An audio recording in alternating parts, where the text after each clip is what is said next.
നിയമപ്രകാരമുള്ള അനുഷ്ഠാനങ്ങൾക്കായി തിരുസുതനുമായി ദേവാലയത്തിലെത്തുമ്പോൾ മറിയം ഒരിക്കലും വിചാരിച്ചിരുന്നില്ല തന്റെ ഹൃദയത്തിലേക്ക് തുളച്ചു കയറാൻ പ്രാപ്തമായ വിധത്തിൽ വാക്കുകളുടെ വാളുയർത്തി ശിമയോൻ എന്ന മഹാത്മാവ് അവിടെ ഉണ്ടാകുമെന്നും അദ്ദേഹം അങ്ങനെ പറയുമെന്നും. ഇവൻ ഇസ്രായേലിൽ പലരുടെയും വീഴ്ചയ്ക്കും ഉയർച്ചയ്ക്കും കാരണമാകും. ഇവൻ വിവാദ വിഷയമായ അടയാളവുമായിരിക്കും. അങ്ങനെ അനേകരുടെ ഹൃദയ വിചാരങ്ങൾ വെളിപ്പെടും. നിന്റെ ഹൃദയത്തിലൂടെ ഒരു വാൾ തുളച്ചു കയറുകയും ചെയ്യും. ശിമയോന്റെ വാക്കുകൾ വാൾ കണക്കെ തന്നെ പരിശുദ്ധയമ്മയുടെ ഹൃദയത്തെ മുറിവേൽപ്പിച്ചു. പരിശുദ്ധയമ്മയെ വ്യാകുല മാതാവാക്കി മാറ്റിയ സംഭവങ്ങളുടെ തുടക്കം മാത്രമായിരുന്നു അന്ന് ജെറുസലേം ദേവാലയത്തിൽ സംഭവിച്ചത്. പിന്നീടുള്ള കാലമത്രയും മറിയത്തിന്റെ ജീവിതം വ്യാകുല സമുദ്രങ്ങളിൽ മുഴുകത്തക്ക വിധമുള്ള സംഭവങ്ങളുടെ പരമ്പര തന്നെയായിരുന്നു. തിരുസഭ ഇന്നീ ദിവസം വ്യാകുല മാതാവിന്റെ തിരുനാൾ ആചരിക്കുമ്പോൾ സപ്തസന്താപങ്ങളെ ധ്യാനിക്കേണ്ടത് ഓരോ മരിയ വിശ്വാസിയുടെയും കടമയാണ്. ഏതൊക്കെയാണ് മാതാവിന്റെ 7 സന്താപങ്ങൾ? പരിശുദ്ധ സഭ അതിനെ അക്കമിട്ട് പറയുന്നത് ഇനി പറയുന്ന വിധത്തിലാണ്. 1. ഉണ്ണിയേശുവിനെ ദേവാലയത്തിൽ സമർപ്പിക്കാനെത്തിയ വേളയിൽ മാതാവിനോട് അമ്മയുടെ ഹൃദയത്തിലൂടെ ഒരു വാൾ കടന്നു പോകുമെന്ന ശിമയോന്റെ പ്രവചനം. 2. ഹേറോദേസ് രാജാവിൽ നിന്നും ഉണ്ണിയേശുവിനെ രക്ഷിക്കാനായി ഈജിപ്തിലേക്കുള്ള പലായനം. 3. 12-ാം വയസ്സിൽ തിരുനാൾ തിരക്കുകൾക്കിടയിൽ ബാലനായ യേശുവിനെ കൈവിട്ടുപോയത്. 4. കാൽവരിയിലേക്കുള്ള കുരിശുമായി നടന്നു നീങ്ങുന്ന യേശുവിനെ കണ്ടത്. 5. യേശുവിന്റെ കുരിശുമരണത്തിന് സാക്ഷിയാകേണ്ടി വന്നത്.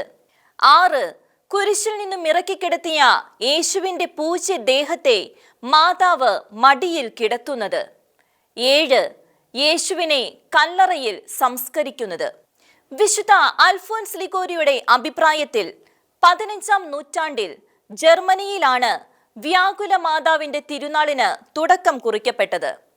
1413 കൊളോണിൽ വിളിച്ചുകൂട്ടിയ ഒരു സമ്മേളനത്തിൽ വച്ച് ആർച്ച് ബിഷപ്പ് തിയോഡ്രിക്കസ് ആണ് ഈ ഒരു തിരുനാളിനായി ആഹ്വാനം ചെയ്തത്. അതിന് അദ്ദേഹത്തെ പ്രേരിപ്പിച്ചതാകട്ടെ വ്യാകുല മാതാവിന്റെ ചിത്രങ്ങൾ നശിപ്പിച്ചുകൊണ്ടിരിക്കുന്ന പാഷണ്ടികളുടെ ചില പ്രവർത്തനങ്ങളും. 15-16 നൂറ്റാണ്ടുകളിൽ ജർമ്മനിയിൽ മുഴുവനും വ്യാകുല മാതാവിന്റെ തിരുനാൾ ആചരണം വ്യാപിച്ചു കഴിഞ്ഞിരുന്നു. പക്ഷേ അതിനുശേഷം ആ തിരുനാൾ യൂറോപ്പ് മുഴുവൻ വ്യാപിച്ചു. 1482 കാരുണ്യ മാതാവിന്റെ തിരുനാൾ എന്നാണ് ഇത് അറിയപ്പെട്ടിരുന്നത്. 1727 ഏപ്രിൽ 22 ബെനഡിക്റ്റ് 13-ാമൻ പാപ്പ സെപ്റ്റോം ഡോളോറം എന്ന പേരിൽ തിരുസഭയിൽ ഈ തിരുനാൾ ആചരണത്തിന് ഔദ്യോഗികമായി തുടക്കം കുറിച്ചു. 1817 സഭയുടെ ആഗോള തിരുനാളായി ഈ ദിവസത്തെ പിയൂസ് 7-ാമൻ പാപ്പ പ്രഖ്യാപിച്ചു. 1913 വിശുദ്ധ 10-ാം പിയൂസ് മാർപ്പാപ്പയാണ് വ്യാകുല മാതാവിന്റെ തിരുനാൾ സെപ്റ്റംബർ 15 എന്ന് നിശ്ചയിച്ചത്.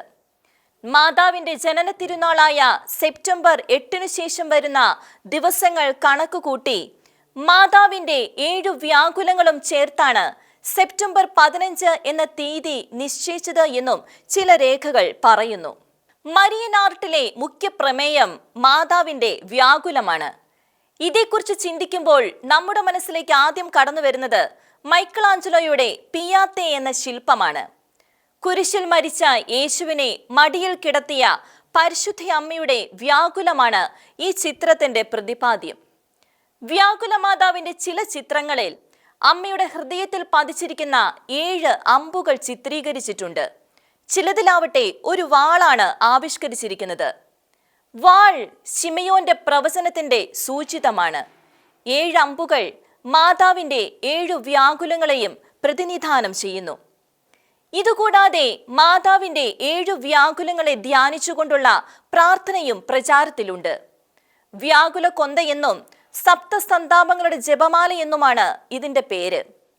ജപമാലയിൽ 5 രഹസ്യങ്ങൾ ധ്യാനിക്കുമ്പോൾ മാതാവിന്റെ ജീവിതത്തിലെ 7 വ്യാകുലങ്ങളെയാണ് ഈ കൊന്തയിൽ ധ്യാനിച്ച് പ്രാർത്ഥിക്കുന്നത്.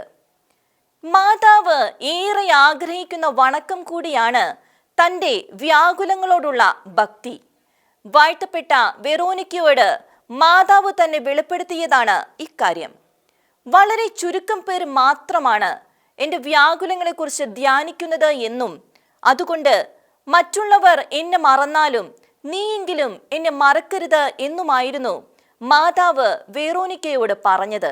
നന്മ നിറഞ്ഞ മറിയമേ എന്ന പ്രാർത്ഥന 7 തവണ ഭക്തിപൂർവം ചൊല്ലി മാതാവിന്റെ വ്യാകുലങ്ങളെ ധ്യാനിക്കുന്നവർ മാതാവ് വഴിയായി ഏറെ അനുഗ്രഹിക്കപ്പെടുമെന്ന് വിശുദ്ധ ബ്രിജീറ്റും സാക്ഷ്യപ്പെടുത്തിയിട്ടുണ്ട്. 7 വ്യാകുലങ്ങളുടെ ഭക്തിയുടെ പ്രചാരകർക്ക് മരണസമയത്തിനു മുൻപ് തന്നെ യഥാർത്ഥമായ പശ്ചാത്താപവും മാനസാന്തരവും നൽകുമെന്നും മരണസമയത്തു മാത്രമല്ല മറ്റെല്ലാ ബുദ്ധിമുട്ടുകളിലും അവരെ സഹായിക്കുമെന്നും മാതാവ് വാഗ്ദാനം ചെയ്തിട്ടുണ്ട്.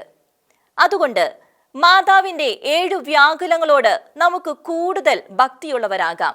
ഈ ഭക്തി നമ്മളാലാവും വിധത്തിൽ പ്രചരിപ്പിക്കാം. ജീവിതത്തിലെ വ്യാകുലങ്ങളിലൂടെ കടന്നു പോകുമ്പോൾ മാതാവിന്റെ 7 വ്യാകുലങ്ങളെ ധ്യാനിച്ചുകൊണ്ട് നമ്മുടെ സങ്കടങ്ങളും നിയോഗങ്ങളും ആവശ്യങ്ങളും മാതാവിന്റെ മാധ്യസ്ഥത്തിനായി സമർപ്പിക്കുകയും ചെയ്യാം.